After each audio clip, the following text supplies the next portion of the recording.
Essentiel Pharma Le Mag, votre rendez-vous sans ordonnance avec les meilleurs conseils en pharma-santé pour rendre votre quotidien plus fort. Bonjour à toutes et bonjour à tous et bienvenue dans ce nouvel épisode de Essentiel Pharma. Aujourd'hui, on va parler d'un sujet qui concerne beaucoup de femmes, mais qui reste encore parfois mal compris, l'équilibre hormonal féminin, en collaboration avec Superdiète, marque reconnue et pour qui le bien-être féminin passe par une approche naturelle et globale qui accompagne chaque étape de la vie des femmes grâce aux plantes, au microbiote et à l'équilibre hormonal. Bonjour à tous, bonjour Pierre. Et oui, parce qu'on associe souvent les hormones uniquement aux règles et à la ménopause, alors qu'en réalité, elles jouent un rôle central dans de nombreuses fonctions du quotidien féminin.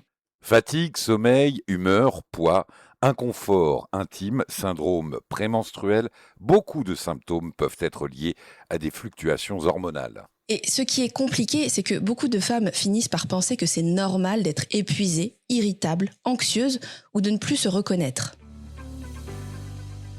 Quand on parle d'hormones féminines, on parle de quoi exactement, Sophie ? Les deux hormones les plus connues sont les œstrogènes et la progestérone. Les œstrogènes participent au cycle menstruel, mais aussi à l'énergie, à l'humeur, à la peau ou encore au confort féminin. La progestérone est souvent associée à l'apaisement. Elle contribue notamment à la stabilité émotionnelle, au sommeil et à l'équilibre du cycle. Mais en réalité, l'équilibre hormonal féminin est beaucoup plus complexe que ça. Le bien-être féminin réside donc dans un équilibre entre oestrogène et progestérone. Non, pas uniquement. D'autres hormones jouent aussi un rôle essentiel dans le bien-être féminin. La testostérone, même présente en plus petite quantité chez la femme, joue un rôle dans la libido, la vitalité et le tonus musculaire. Le cortisol, qu'on appelle souvent l'hormone du stress, influence directement l'énergie et la capacité d'adaptation de l'organisme. Et puis il y a aussi les hormones thyroïdiennes qui régulent le métabolisme, la température corporelle, l'énergie ou encore la concentration.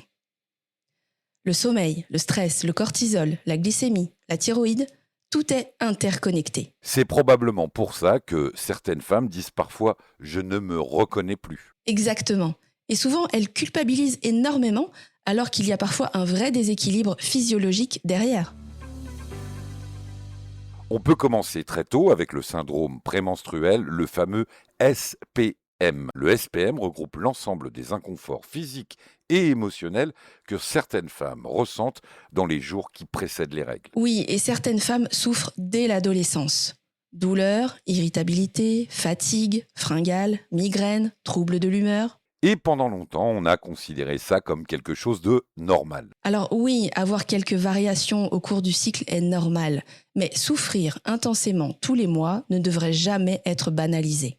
Le SPM est souvent le reflet d'un déséquilibre hormonal sous-jacent. Très fréquemment, on observe par exemple une production insuffisante de progestérone en seconde partie de cycle. Or, la progestérone joue un rôle important dans l'équilibre émotionnel et nerveux. Lorsqu'elle est insuffisante, cela peut favoriser l'irritabilité, les sautes d'humeur, l'anxiété, les troubles du sommeil ou encore une hypersensibilité émotionnelle. Et à l'inverse, certaines femmes peuvent aussi avoir trop d'oestrogène. Oui, on parle parfois de dominance œstrogénique relative. Cela peut favoriser des douleurs mammaires, des maux de tête, de la rétention d'eau, certaines poussées d'acné ou encore des règles plus abondantes. Donc les hormones ne sont pas les seules responsables. Exactement. Le stress, le sommeil, l'alimentation, l'inflammation, le microbiote intestinal ou encore certains déficits nutritionnels peuvent fortement influencer l'intensité des symptômes. On entend aussi énormément parler d'endométriose aujourd'hui. Oui, heureusement, la parole se libère davantage. L'endométriose est une maladie chronique dans laquelle un tissu ressemblant à celui qui tapisse normalement l'intérieur de l'utérus se développe en dehors de l'utérus. Comme ce tissu reste sensible aux hormones du cycle menstruel, il peut engendrer des douleurs parfois très intenses, des troubles digestifs, une fatigue chronique ou encore des difficultés de fertilité chez certaines femmes. Et derrière ces douleurs, il y a souvent un vrai impact sur la qualité de vie. Oui, un impact physique mais aussi émotionnel. Et plus largement, les règles douloureuses sont extrêmement fréquentes. On estime qu'environ 79% des femmes en souffrent à différents degrés. Mais attention, ce n'est pas parce que c'est fréquent que c'est normal. Il existe différents types de douleurs menstruelles, Sophie ? Oui, les douleurs dites primaires apparaissent souvent dès les premières règles. Elles sont liées à des contractions utérines importantes favorisées par certains médiateurs inflammatoires.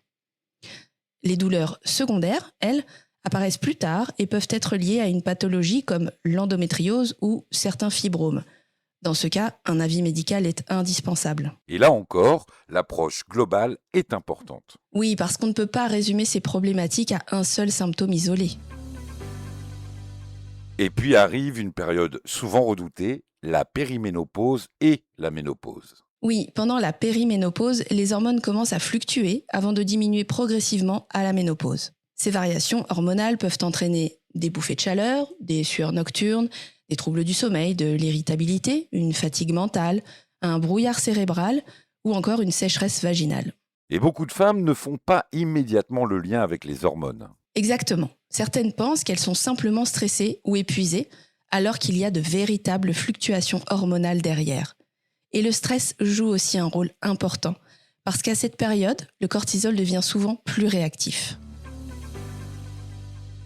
Heureusement, il existe des solutions pour accompagner ces périodes de transition. Oui, et aujourd'hui, on sait qu'une approche globale est essentielle. L'hygiène de vie joue un rôle majeur. Un sommeil suffisant, une activité physique régulière, une meilleure gestion du stress, des techniques comme la respiration ou la cohérence cardiaque, tout cela peut contribuer à soutenir l'équilibre général de l'organisme. Et l'alimentation aussi. Bien sûr, une alimentation équilibrée, riche en nutriments essentiels, peut accompagner le bien-être féminin et aider l'organisme à mieux faire face aux fluctuations hormonales. L'idée n'est donc pas uniquement de masquer les symptômes. Exactement. On cherche aussi à soutenir l'équilibre global de l'organisme. Et c'est justement ce qu'on retrouve aujourd'hui dans certaines formules pensées spécifiquement pour le bien-être féminin. Oui, par exemple avec la nouvelle gamme bien-être féminin de Superdiète, qui propose une approche qui ne cible pas uniquement un symptôme isolé, mais qui prend en compte l'équilibre hormonal dans sa globalité. Et concrètement, cette gamme s'articule autour de plusieurs besoins clés du bien-être féminin. C'est ça, Sophie? Exactement. La gamme bien-être féminin de Superdiète a été pensée pour accompagner plusieurs problématiques fréquemment rencontrées par les femmes à différentes étapes de leur vie hormonale. Elle se compose de 4 produits ciblés, développés pour répondre à des inconforts féminins spécifiques.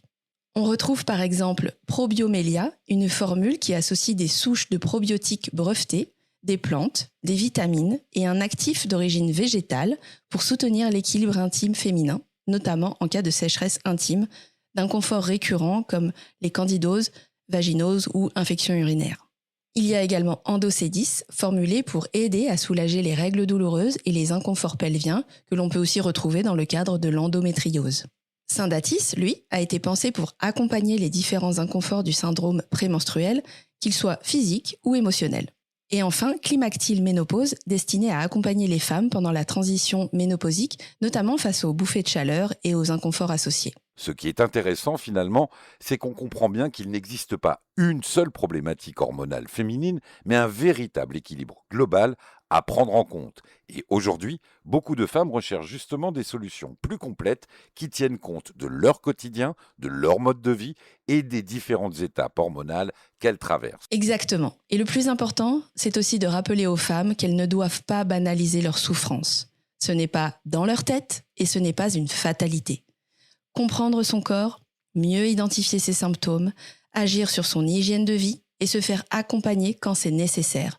Ce sont déjà des étapes essentielles pour retrouver un meilleur équilibre au quotidien. Merci Sophie pour tous ces éclairages. J'espère que cet épisode permettra à beaucoup de femmes de mieux comprendre les liens entre hormones, bien-être et qualité de vie. Merci à vous de nous avoir écoutés et surtout, prenez soin de vous.